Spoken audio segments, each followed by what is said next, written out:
Yo, what is going on, everyone? My name is Nick, or the Notorious Fantasy, and today I am joined with Lucas. And in this video, we are going to be talking about Dynasty wide receiver rankings. We're going to go through the top 12, and in our opinion, obviously, both of us have kind of a similar list, but there are some different guys in there. Now, before I get in the video, I would like to introduce Lucas. Say hello, Lucas. What's going on, guys? I'm ready to put Courtland Sutton at the wide receiver one and drop the knowledge for you boys. Yeah, And ladies. Definitely. All the whole three ladies that are going to be watching this video. Yeah. So we're going to get right into it. We're not going to do no fluff at the beginning of this. We're going to get right in. So my number one wide receiver, you'll see it on the screen right now. And it is also Lucas's number one wide receiver, and that is Michael Thomas of the New Orleans Saints. Currently, or going to become 27 years old when the NFL season begins. What do you like about Michael Thomas? I think the main thing, and obviously like this happens, it's not the main reason why he's number one, but I think we saw last year that he can do it with Teddy Bridgewater and Drew Brees. And I think that's kind of like what solidifies him in that one spot. I'm sure you agree, and I'm sure a lot of people agree. It's kind of, we saw his true alpha dominance in the NFL last year compared to guys like Julio or Hopkins. He really obviously stood out in fantasy, but I think just in general in terms of dynasty market value. Yeah, definitely. He's been one of those guys that is ultra consistent every single year. He's only missed one game since he got into the league in 2016, so that's definitely a huge plus. I'm just going to read some of his stats from last year real quick so that everyone knows. I'm going to put them on the screen as well. He was wide receiver number one in 2019, 16 games, 186 targets, which is about 11.6 per game, which was number one at the wide receiver position, 149 total receptions, 9.3 per game, number one yet again, 1,725 receiving yards, 107.8 per game, which is yet again number one. He had 9 total touchdowns, which is number 3, and 20 red zone receptions, which is number 1 amongst wide receivers. So besides touchdowns, he's number 1 at everything. To me, this guy is the most complete package in the NFL at the wide receiver position, probably the best wide receiver in the NFL and the best for your fantasy team. This man got over 186 targets. What kind of a guy do you see gets over 180 targets? Who gets near 150 receptions in the NFL? Really no one typically. I think that Michael Thomas will be amazing for the future. He is only 27 years old. He's still got a bunch of years where he can be very good. So I think Michael Thomas, putting him anywhere outside of number 1 or 2 to me is just stupid. I don't see any reason why he wouldn't be someone's number 1. Yeah, and I think even if he regresses a little bit, I haven't really dug into like all the data with touchdown regression or even target regression or anything. I think he's just the situation he's in New Orleans, they don't have another receiver. I don't see them getting another sort of, I guess, target hog in a way, or reverse target hog against him that's going to take it away from him. And obviously Drew Brees is coming back, so you're going to get another Hall of Fame quarterback throwing him the ball for at least one more year. So, yeah, he has to be the one. I don't even know. Obviously, our twos are different, but I don't even know who you'd put at 2 to take it away from him. Yeah, definitely not. Like, there's no way anyone – I think he will finish as the number 1. I think that's like a lock. There's like no way, in my opinion, that changes, at least for 2020. There's just no way. He gets so many targets. Like you said, it doesn't matter which quarterback it is. Even when Brees was hurt, he was balling out. So it really doesn't matter. I think Michael Thomas is for sure a lock, and I honestly would like to see someone in the comments debate someone else, but I don't think anyone will be able to. I think that this year will be Michael Thomas's year yet again. Obviously, like I said, he scored 9 touchdowns, which was 3rd amongst wide receiver. That is the only bad stat, but 9 touchdowns, not a fucking bad stat. That's a great stat. Just other wide receivers got a bit more lucky towards the end zone. And maybe if Drew Brees was in those games, he would have even more touchdowns. So we're going to pivot here now to number 2, unless you got anything else to say about Michael Thomas. No, let's move on. All right, my number 2 guy is Davante Adams. Now, this is not Lucas's number 2 guy. We're going to get to his number 2 guy a bit later, but Davante Adams to me last year was my favorite wide receiver in fantasy football. I thought he was going to be the number 1 guy, but he said psych with that. He was like, fuck it, let me get turf toe or whatever he got. He ended up getting hurt. Now, before last season, he scored over 10 touchdowns 3 years in a row. Now, to me, that is ultra consistent and something that I look for in a fantasy player. This year, he only scored 5 total touchdowns, which was 34th amongst wide receivers. He finished as wide receiver number 24, 13 total games, like I said, 127 targets, number 14 in the NFL at the wide receiver position, 83 receptions, which is about 6.9 per game, which is 12th, 997 receiving yards, 83.1 per game, 26th in the NFL, 5 total touchdowns, like I said, and 16 red zone receptions, 3rd amongst wide receivers. What are you thinking about Davante Adams for the future? I'm not like saying he's bad or anything by not having him at 2 because I have him at 3. I think the only thing with him is I'll just say I have Chris Godwin at 2. There's just a couple of reasons why I sort of have them switched in a way. But I think Adams, obviously he was hurt last year, but we saw when he was back that he was that go-to, getting 10-plus targets a game. Mm-hmm. But we saw that obviously the touchdowns regressed from the year prior, in which I think he had 18. I don't remember if you mentioned that, but I think he had about 18 touchdowns a year prior, obviously propelling him to a top 3 wide receiver. I just don't know if those 18 touchdowns are there. Obviously, you can't predict that because touchdowns are unpredictable. But I guess we can go back to Chris Godwin at my number 2. Mm-hmm. I just don't see the situation that Godwin was in last year changing, no matter who the quarterback is. I think obviously he plays the slot or the kind of middle of the field role. No matter what quarterback they get, that quarterback's going to love to target that, especially if it's a rookie or if it's Phillip Rivers or, I mean, whoever that's name any quarterback, Godwin's going to stay consistent. And Godwin is 3 years younger, so obviously you got to kind of take that into account a little bit when you're kind of making your dynasty value that you're attaching with him. Mm-hmm. Yeah, I don't think I said it, but Davante Adams and Michael Thomas are the same age at 27. Like you said, Godwin is 24, 3 years younger. Now, another thing that could be worrisome about Davante Adams is that Mr. Matt LaFleur just likes to run the ball, pound the goddamn rock. Typically, the Packers, much more of a pass-heavy team. They really never really had a running back like Aaron Jones. I know back in the day they had Eddie Lacy and guys like that, but they never really cemented themselves in the offense. He cemented himself in Burger King or something because he got fat as fuck. But I think that that is a worry for me. Aaron Jones getting a lot of carries, but even with that, I think that Davante Adams cements himself as the wide receiver one of the team. They're the Green Bay Packers. They're not going to bring anyone else in to compete with him because they're so fucking dumb. I don't understand. You could just easily draft one in this draft in like the 2nd or 3rd round. That'll be pretty good, but they won't do that. They'll continue to keep having guys like Geronimo Allison on the team who are straight embarrassments to fantasy football. So I think that Davante Adams will be good. I got him as my number 2 guy. I have a lot of reliance on him. Like you said, I said he had over 10 touchdowns the last 3 years. You said he had like 18 a year, which is crazy. Probably is true, like 14, 15 a year. He plays out of this world, and I think that if he is healthy in 2020 and in the future, he'll be fine. Turf toe is not like one of those injuries where you're super concerned. It's not like he tore his ACL or anything. So I like Davante Adams for the future, and you do as well because you got to rank that number 3, like you said. Yeah, I think you can kind of compare him to like Michael Thomas, the same situation that the offense is in, just obviously to a lesser extent, or like how high the ceiling is capped for Adams and Thomas. But I think, like you said, the Packers every year, everyone's like, oh, they're going to draft a receiver, or they're going to add. No, this year it's AJ Green. Like I'll believe it when I see it. I'm with you. I don't think that's not their plan because look, they just went 13-3 with Alan Lazard, Iowa State guy. But I mean, Alan Lazard is their receiver 2, Jimmy Graham is their tight end, and Aaron Jones. I don't want to say he's bad, but he's not a workhorse by any means to me. So I think they're perfectly okay being sort of undermanned and having Adams roll as the 1 because, I mean, they went 13-3 with him on a limited game. So, I mean.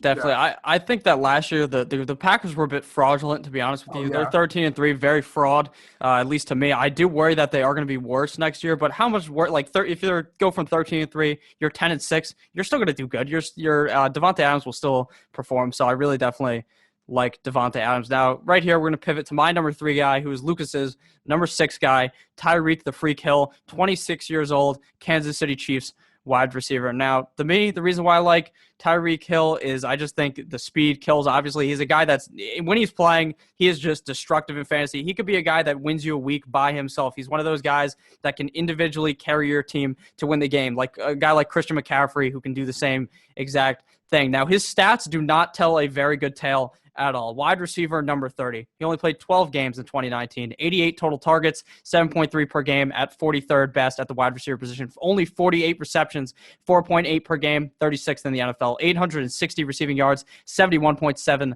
per game. Number 31 in the NFL. 7 total touchdowns, 13th amongst wide receivers, and 4 red zone receptions, 60th amongst wide receivers. But that red zone stat doesn't matter because he could score from 80 yards out. It does not matter. That offense is just so fast. Now, why do you have Tyreek Hill ranked at number 6? Obviously, that's not like a hit on his name. Number 6 is still a great wide receiver. There's a couple of reasons, I guess. Number 1, Watkins is presumably leaving, so you'd think that'd bump it up.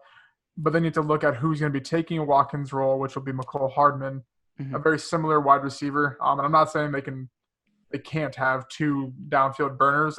We've never seen it in an offense. So I personally don't know what I'm going to do or what they're going to do with it. Obviously, there's a dynasty rankings redraft. I think I'd have him at like the 3-4 range.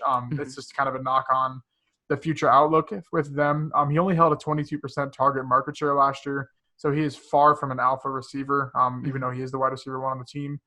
The team was kind of in the middle in pass plays per game, even though we think Mahomes, they're going to throw the ball a lot.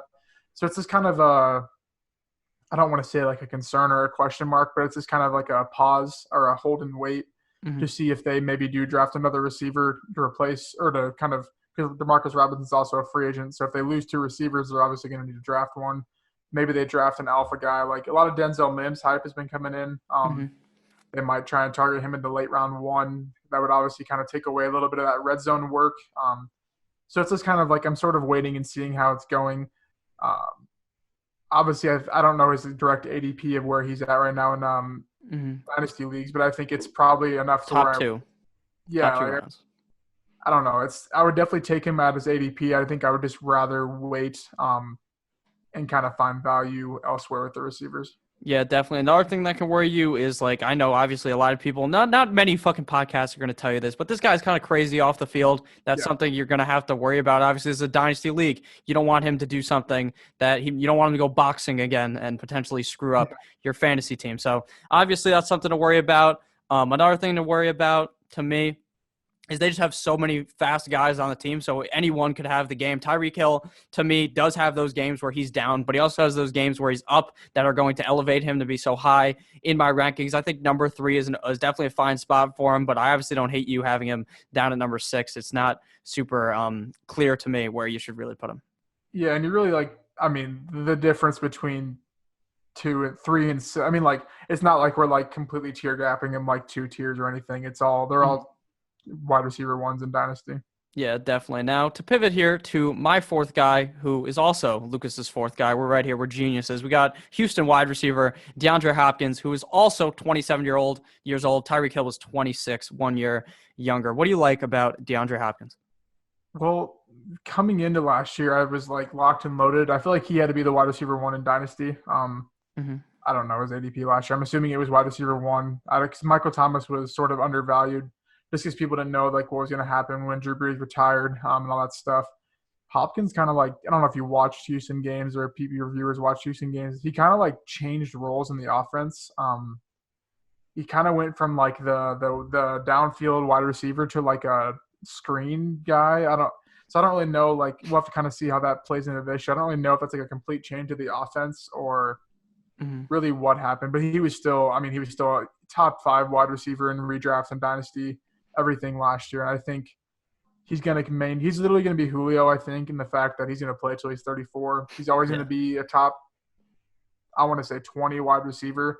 But obviously I think we're going to see his ceiling just gradually get lower as it progresses. Definitely. I'm going to read you some stats real quick. In 2019, he was wide receiver number 5. So obviously we have him ranked at number 4. He can easily do that. 15 total games, 150 targets, which is about 10 per game, which is a very high average, ranks 5th in the NFL. 104 receptions, 6.9 per game, 2nd in the NFL. 1,165 total receiving yards, 77.7 per game, 10th in the NFL. 7 total touchdowns, 13th amongst wide receivers. But a lot of these guys are tied at 7 touchdowns, same with Tyreek Hill, and 7 red zone receptions, which ranks 25th amongst wide receivers. One of my biggest worries for DeAndre Hopkins is it's nothing to do with DeAndre Hopkins. It's nothing to do with Deshaun Watson. It's to do with their head coach, Bill O'Brien. They're giving him even more power than he already has. That guy's an idiot, in my opinion. I do not trust him, and that does worry me about DeAndre Hopkins. I also think maybe one day they'll figure that they can find a running back and actually run the ball. They don't really run the ball all that much, at least from what I can see in the eye test. I don't think they run the ball a lot, but DeAndre Hopkins is very, very safe. Like you said, he could be like Julio for the next couple of years, and I think that's obviously a very good comparison. Yeah, it's obviously going to decline. You can't say he's like going to be putting up I don't know. He's not going to be he could be the wide receiver 1, but I'm not saying he's not going to be that like 5th pick in redraft leagues from here on out. I don't think there's just no way. Especially because they got Kenny Stills now, like you said. They are in rumors to get a running back. We'll obviously see. I don't like to get into rumors until I see it happen because none of it matters. But yeah, I think this offense is sort of becoming an all-around team, whereas it used to just be Hopkins and a trash quarterback. So I think there's definitely a little bit of regression, but not much for sure. Yeah, definitely. DeAndre Hopkins, obviously, you hope Watson stays healthy. He's one of those guys that is kind of injury prone, did not really get hurt this season. But Hopkins, even if Watson was to go down, Hopkins could do it. He did it with Osweiler. He did it with a bunch of garbage quarterbacks. So obviously, he's a very safe guy. Yeah. Yeah. Yeah. 5 is a good spot, or 4 is a good spot, I think, for where we have him. Yeah. All right. Now to pivot on to number 5, this is Lucas's number 2 guy, Chris Godwin. I know we spoke about him a little bit, but I actually want to speak about something a bit different here. I want to speak about, what do you think happens with Jameis Winston? People are telling you, oh, he's going to leave. Roto World reports his ass is gone. Bruce Arians doesn't like him, but he got all his surgery. Now he can see better. Now he has better eyes. They fucking fixed his meniscus or whatever. So he should be super Jameis. Maybe 40 touchdowns, 30 picks next season. I mean, we talked about it on our channel, kind of this not dynasty, not redraft, the like football aspect of it. The Bucks went 7-9 last year. They were, I don't know like their exact like point margin in games, but it didn't seem like they were like consistently getting blown out by any means. Mm-hmm. So Winston obviously played bad because 30 interceptions isn't going to help you. But like, what quarterback is going to throw for 5,000 yards? Like, this team needs a lot more work than a quarterback position. Mm-hmm. So, like, I don't know. I think they should just lock him up and build around him. But obviously, that doesn't seem to be the case. I don't know what quarterback are they going to get, because they're not in a position in the draft to get a top guy unless they move up. A guy like Eason would make sense, but I don't know where they sit in round 2. I don't think they're going to buy high on Eason because he's not like eye popping. He didn't like have a great combine by any means. Mm-hmm. Like Rivers would make sense, but like why? Why would you pay a 37, 38-year-old quarterback when you could just keep your 26-year-old quarterback that's going to throw for 4,000 yards every year? Exactly. It doesn't make any sense. Phillip Rivers is like Jameis if Jameis could see better. Like, they both do the same shit. So why would you take the guy that's 38? And 12 years older. Like, it just doesn't make any sense to me. Like, why they would let him go when there is no quarterback they could get that's better besides like Joe Burrow and Tua. So yeah, definitely. I mean, we're making this video now, but if Jameis is gone, that to me hurts Chris Godwin's value. Like, unless they bring in someone else who's great, because who the fuck throws the ball a zillion times, like you said? Who throws the ball? No one's going to throw the ball to Chris Godwin, there's 3 guys covering him, and he has the potential to catch the ball. No one else is going to do that. I'll just read some stats real quick. He only played in 14 games because he did end up getting hurt at the end of the season, but in 14 games, he was the wide receiver number 2 in 2019, 119 total targets, which is about 8.5 per game, 86 total receptions, which is 6.1 per game, which ranks 11th. He had 1,333 receiving yards, which is about 95 a game, which ranks 3rd in the NFL. 9 total touchdowns, 3rd amongst wide receivers, and 9 red zone receptions, 13th amongst wide receivers. So he's a guy that's going to be getting the ball like 120 targets. He probably would have had 160 targets. He might have been up there with Michael Thomas if he was healthy the whole season. So I see no reason why you should be off of Godwin unless they get rid of Jameis, because in that case, I am very worried. I mean, the 2 I have met 2 that might be just a little like, I don't want to say homer call, but it's just kind of like, I don't know. I could just see the potential of what he did last year for a long time, just because he plays that slot underneath role. I guess we'll talk about Mike Evans as next for you, and he's my 7. I think he would ultimately see a huge regression if Jameis leaves.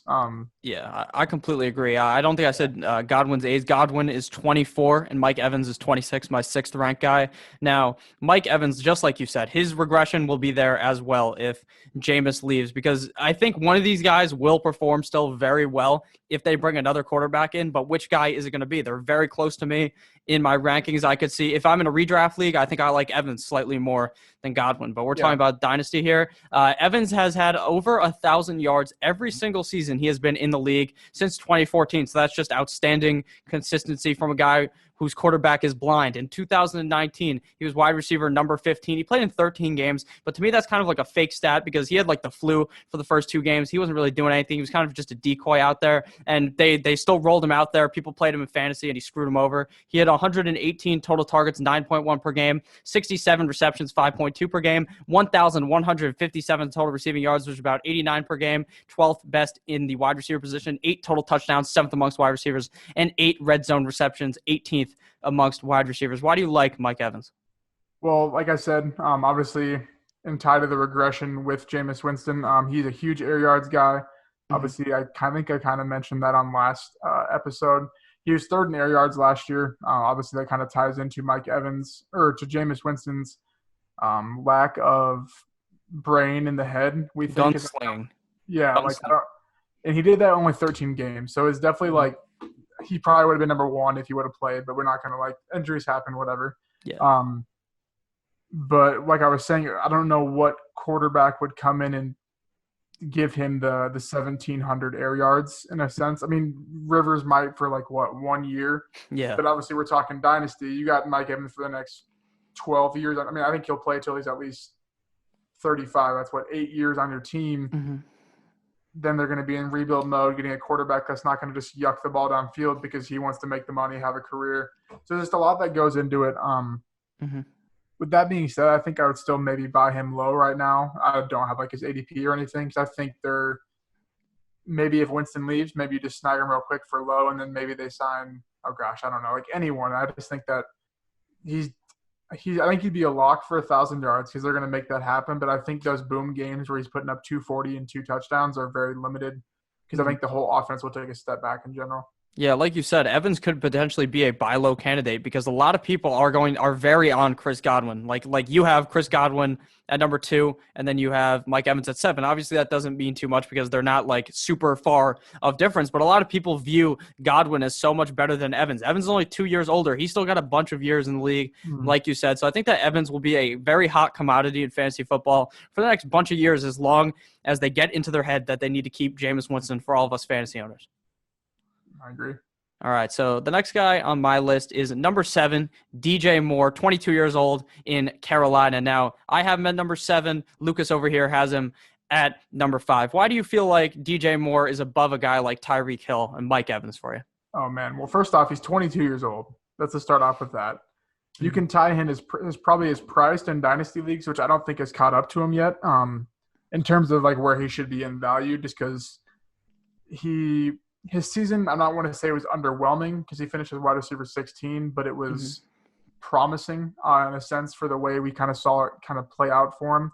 He was 14th in air yards with Kyle Allen and the shoulderless Cam Newton at quarterback. I think one game of Will Grier, if I'm mistaken, in there too. So the situation is only going to get better because even if they get Cam Newton back, he'll have 2 shoulders, so that's 2 is better than 1, obviously. Matt Rule just signed Joe Brady, who just took above-average quarterback Joe Burrow and just won the national championship. It's just everything is adding up for the situation to be better. I'm not saying it's going to happen right away, but I'm saying the man's 22. In the role he plays, which is not a true alpha, so he's not taking – he's not going up and getting jump balls all the time. His body's not taking huge hits. He's going to be playing for at least 12 years unless obviously something happens. But I don't know. I mean, it's super bullish on him because I have him in about every dynasty league. So if he doesn't work out, I'm screwed. But I think everything checks out for his prospect. What he did last year in terms of air yards, unrealized air yards, the stats he put up, and then now the situation is going to improve. So I think I'm super bullish on him, but I think 7 is also pretty high on him. I don't know other people have him ranked, but I think he's definitely right around that 10 to 11 in terms of ADP. Yeah, now I think the one thing also to talk about with DJ Moore is his teammate is Christian McCaffrey. That man gets the ball 1,000 times every single season, and he's still putting up 135 targets, putting up 87 receptions, over 1,000 receiving yards, ranking 8th in the NFL, 4 total touchdowns, which I think could personally go up. He had a touchdown late in the season where it was he all he had to do was walk in, but he fell over and he got down at the 1. He had 7 red zone receptions. So I think with Cam Newton, if Cam Newton is healthy, that DJ Moore could be very good this season. My only worry is that Christian McCaffrey does take up a lot of those opportunities for him, like potential touchdowns, potential catches, but Curtis Samuel will never be that guy. There will be someone in the comments right now, if they're still watching, that believes Curtis Samuel is better than DJ Moore. People will always believe that. It's like how people believe Corey Davis will somehow become something. He won't. Curtis Samuel will never become something. I love DJ Moore. I think that 7 is kind of an understatement for him. He has the potential to be, I don't think he can pass Michael Thomas, but he could be the number 2 guy. I could easily see that happening. There's no real injury history with DJ Moore, so I think he'll be great this season and for the future. Yeah, that's things are only looking up. That's kind of like the big um, slogan, I guess, Picture, the big or picture. whatever. Yeah, like things are only going to go up from here. Yeah, I definitely think DJ Moore is going to be great. And 22, like you said, that is so young. He is the youngest guy on here. The second youngest is Godwin, 2 years older than him. And 2 years means a lot in Dynasty. If this guy can play until he's 35, 36, I mean, that's just extra time. And I think that in the situation he's in, like you said, he's not getting hit. He's not going up there to get these huge catches where he's going to get nailed. That doesn't really happen for DJ Moore. So I think that I have a lot of confidence in him for the future. My number 8 ranked guy is JuJu SmithSchuster, and you have him at number 10. Now, to me, I have JuJu ranked at 8, and he's 23 years old, but I have just about zero confidence in JuJu SmithSchuster for the future because I'm very worried about the quarterback play. So right now they have Ben. Does Ben get hurt again? Does Ben is literally a walking blue tent. He is the walking boot guy. He's always in a walking boot. He's always hurt. If you look at him put his helmet on it, he doesn't fit in it. He looks like an idiot. But I think that if Ben is healthy, JuJu easily could be a top 5 guy, number 1 guy potentially. He was putting up humongous numbers with Antonio Brown. Last season, Big Ben falls down. JuJu Smith-Schuster only plays 12 games. He has these shit quarterbacks. Mason Rudolph is not a good quarterback.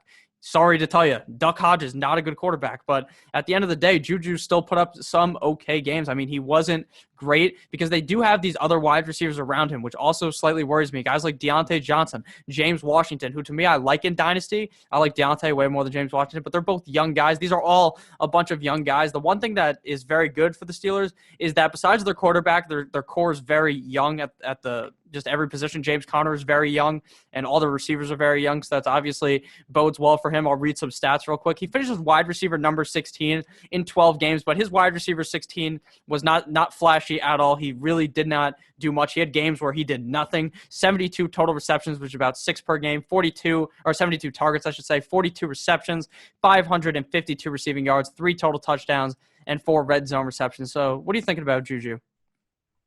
It's like, I mean, it's right what you said. I think it's scary to have him that high because I don't know if I'm necessarily like, if you're in a dynasty startup, I don't know if I'm necessarily like taking him. Like, I mean, because it's probably right around the ADP of like Allen Robinson, Kenny Golladay. Mm-hmm. It's scary because I think one of the things is Deontay Johnson plays the same role as JuJu as much as, I mean, that's kind of why he broke out because JuJu was hurt and never would have happened if he was playing. I mean, it could have happened, but the chance of it happening were very slim. So it'll be interesting to see who they put out as the – I don't like what are they going to do. I don't think they're going to play 2 slot guys. I don't really know for sure because Washington's going to stay as a downfield stretcher. That's kind of what he is.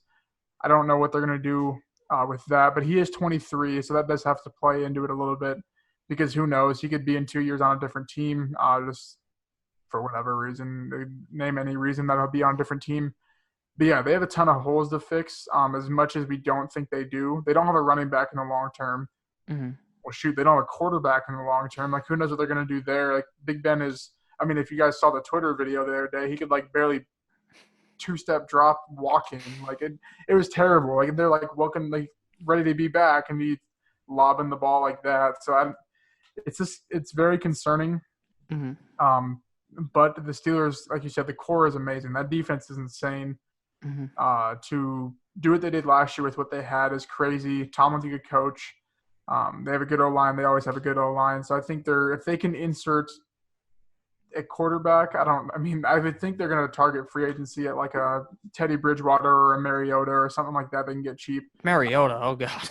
I mean, but that's better than Mason Rudolph though. Like he'll get JuJu the ball. They'll manufacture him touches. So I think he's still rightfully in that top 12 and he'll still be at least a wide receiver 2. I think the wide receiver 1 conversation is more in the long term than the short term for sure, though. Yeah, he's a guy who in redraft is a guy that I'd be targeting because his value, he's like a 4th, 5th round pick. But in Dynasty, in the first 2 rounds, you're just paying for the age. You're paying for the fact that he's a young guy that has shown potential. He's not a young guy who has shown nothing. He's put up 2 solid years in the NFL, and then last year was okay. Obviously, Antonio Brown being gone seems like it could be a plus, could be a negative. Who really knows? Will Antonio Brown be back? Definitely not. But Antonio Brown is a guy that was a top 12 guy in fantasy football for years. And then JuJu, everyone thinks JuJu is going to be that guy, but psych with that. Ben gets hurt and all that. But I do think that JuJu could be a guy that's solid. But he's ranked at 8 for me, but I still think I would avoid him. I think I already said that, but I would stray clear away from him. I think that if you do believe in him, though, he could be an amazing value if you're drafting with a bunch of people who watch this video and, like me and Lucas, maybe don't believe in him as much. Yeah, I would say definitely sell it as ADP right now. Definitely. So number 9 here, we're going to move on to here. We both have this guy at number 9, and that is Kenny Golladay, wide receiver of the Detroit Lions. He is 26 years of age. What do you like about Kenny Golladay? Well, I mean, I wasn't like super on him. You could say like last year, like I wasn't like thinking of him as like this big fantasy stud wide receiver. He was always just kind of good to me. Finished as wide receiver 9 with half of a Matt Stafford season. I don't know if you have the exact like splits of when he played and when he didn't. No, I don't, but Stafford only played 8 games, so it was 8 and 8. Yeah, so he played with David Blau, whatever you want to say. Finished as wide receiver 9. This is in full point PPR. He definitely cemented his floor last year with that. That's kind of like how I kind of go about figuring out floors and ceilings. He definitely cemented that last year, whereas JuJu did not. We can kind of just compare. Yeah. He's consistently the alpha. So he's going to see those targets no matter who plays the quarterback. And they really don't have anyone outside of him. They have TJ Hawkinson, but tight ends take a while to develop. Marvin Jones is 31.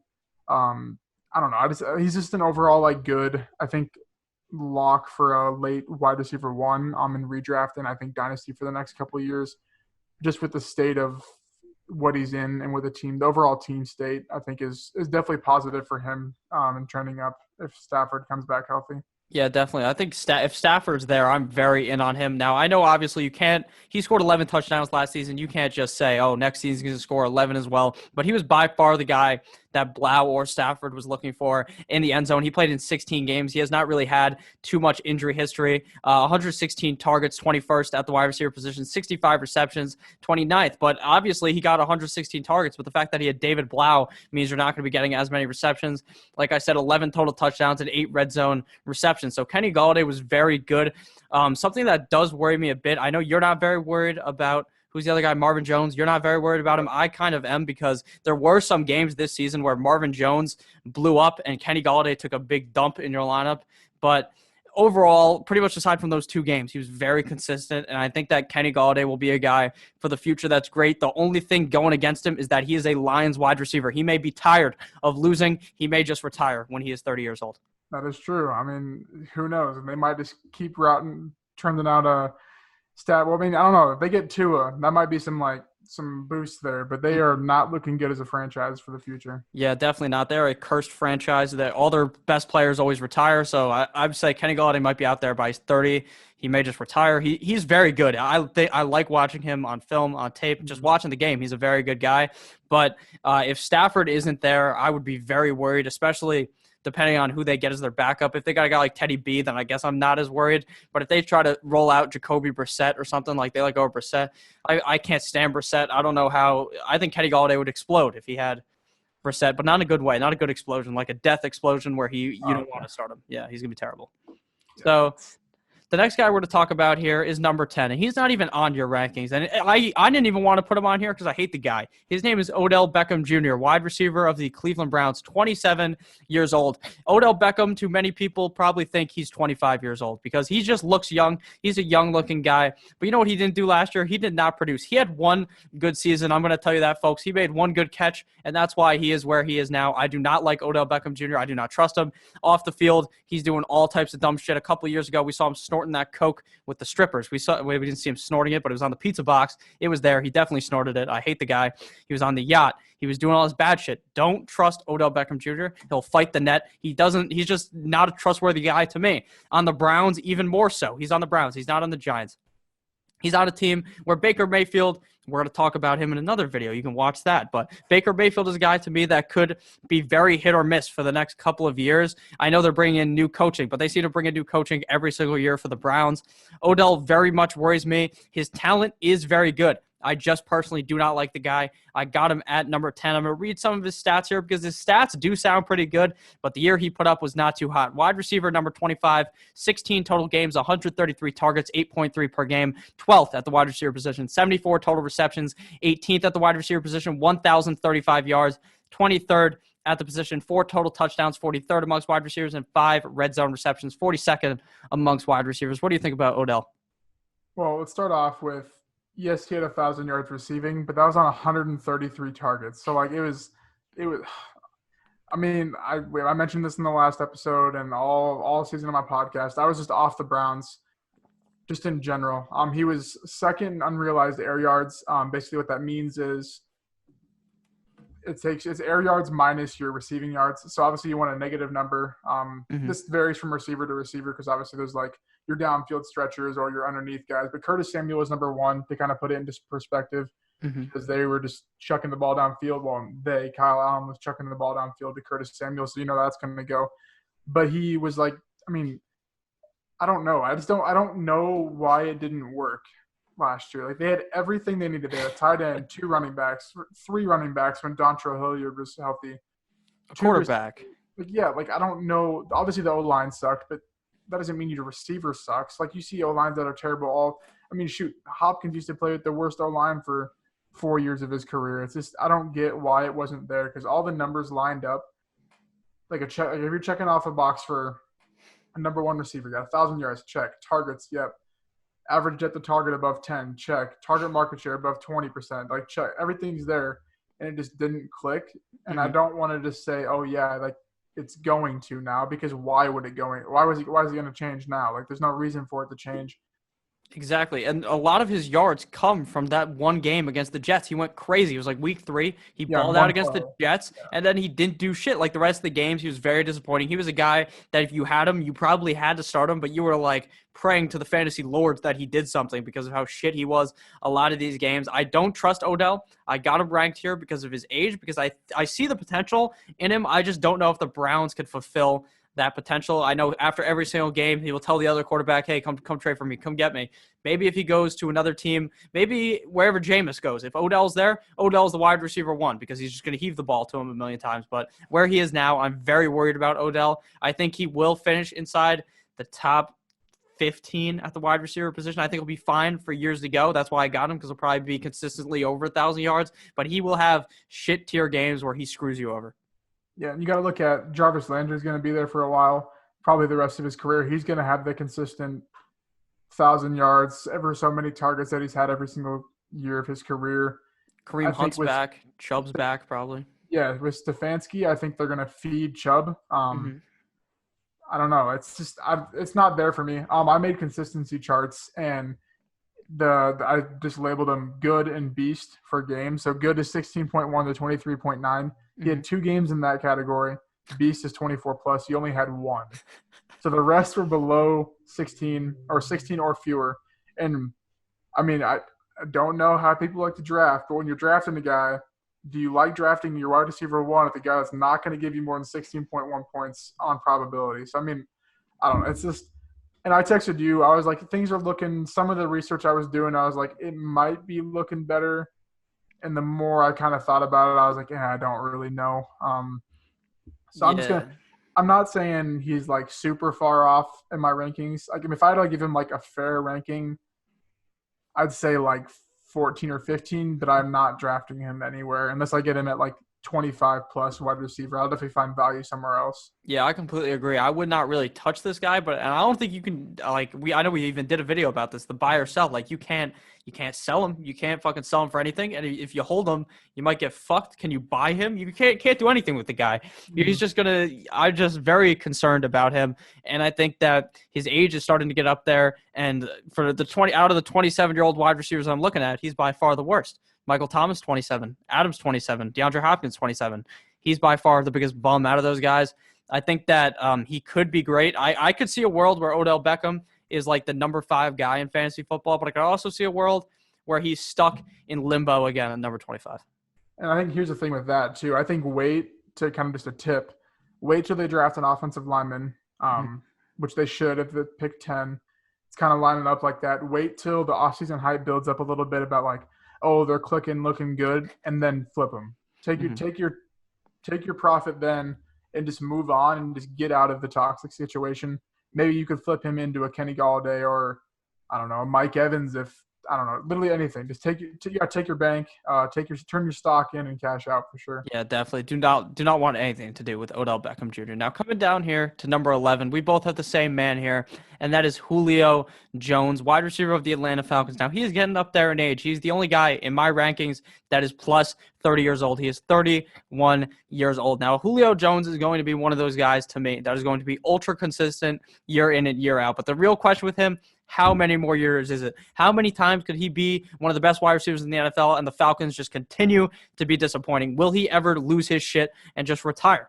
So I'm going to talk about his stats real quick from 2019. Wide receiver number 2. So a great year yet again out of Julio Jones in 15 total games. Some of those games without Matt Ryan, 156 targets, second in the NFL, 99 receptions, almost 100 receptions, fifth in the NFL, 1,394 receiving yards, 92.9 per game, second in the NFL, 6 total TDs, 20th amongst wide receivers, and 12 red zone receptions, 7th amongst wide receivers. Now, I know typically I say you can't really predict the touchdowns for a guy.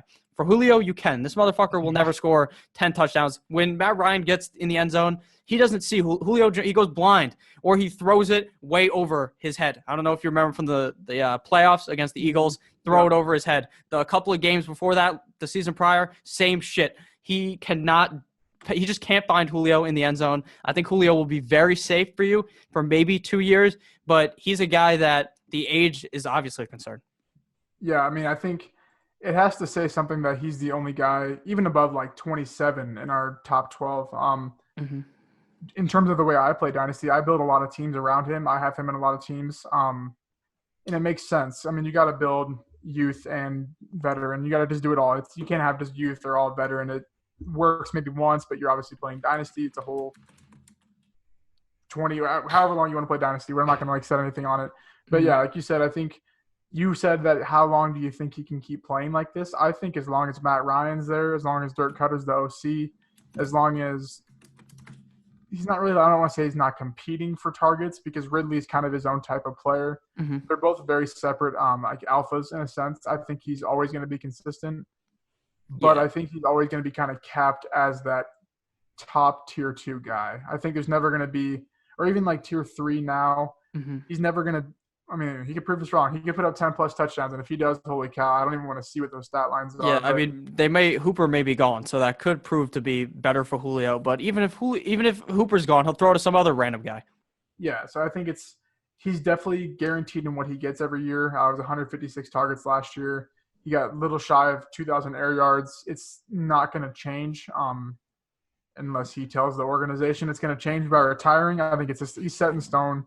And you can definitely get him way less than wide receiver 11. I don't even I can't imagine he's going any higher than, oh gosh, if I had to set a name, I would say right around wherever Odell's being taken. I think he'd be right around that similar. For people that like to play fantasy year round and like follow it, I think Odell is probably like the price point of ADP for him. Yeah, definitely. And he's so much safer than Odell. Like, at least for 2 years, he'll do something. Odell, it may take a couple of years before he can even do something. So I definitely like Julio Jones. I'm not worried at all about him. But, I mean, if you own Julio Jones right now, I'm not sure how you can even sell him because I think his price point is very, very low right now. Like, I don't think anyone's going to want to buy him unless they believe that they're going to win next season. It's probably like a second-round pick. That's why I'm building a lot of my teams around him. Like, I know you want to hold rookie picks till come draft day, but like a couple of trades, like I think I threw a second and like Darius Slayton for him. Like, I know maybe I might lose it in the long term, but like it's helping my team right now. Obviously, like take it with what you get. Teams are different, but I think he's definitely a good piece to sort of put that team over the edge. He's going to get you that 14 plus a week with the possibility of throwing in a touchdown to get you that 20.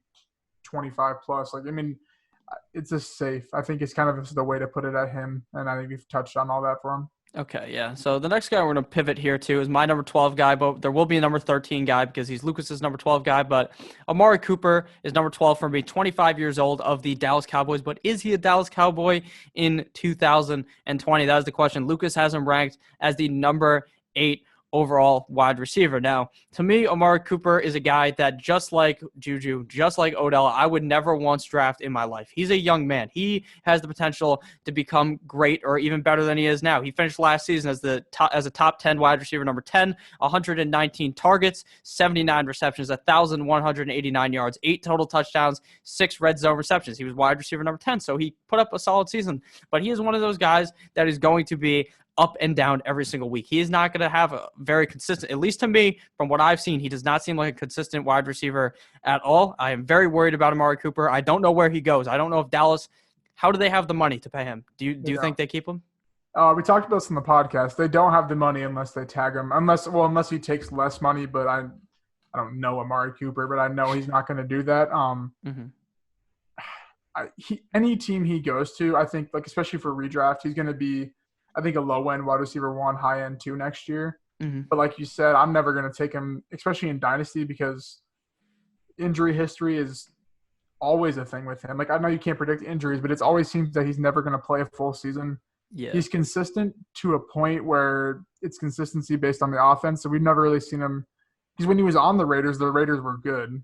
People kind of like, I think, forget about that. I mean, Derek Carr, that was his MVP season, or MVP caliber season.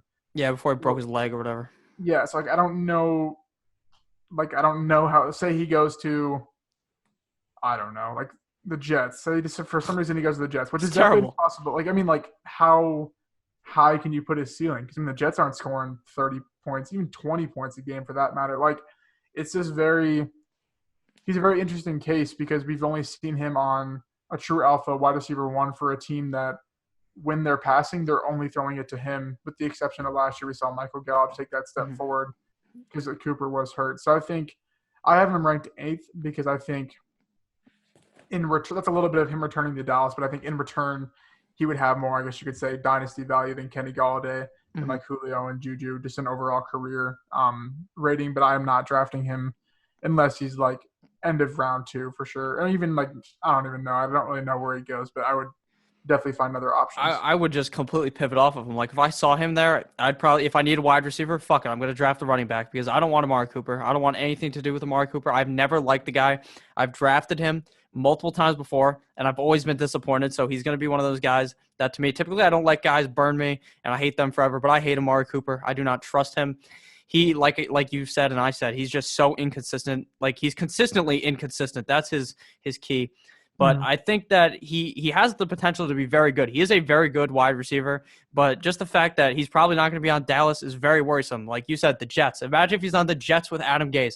He's not going to do anything. Or he's going to be like Jamison Crowder, who was like on fire and then terrible, just like he was in Dallas kind of. So I don't trust Amari Cooper at all. And he's ranked number 12 because of his age and because of the talent, but just don't touch him.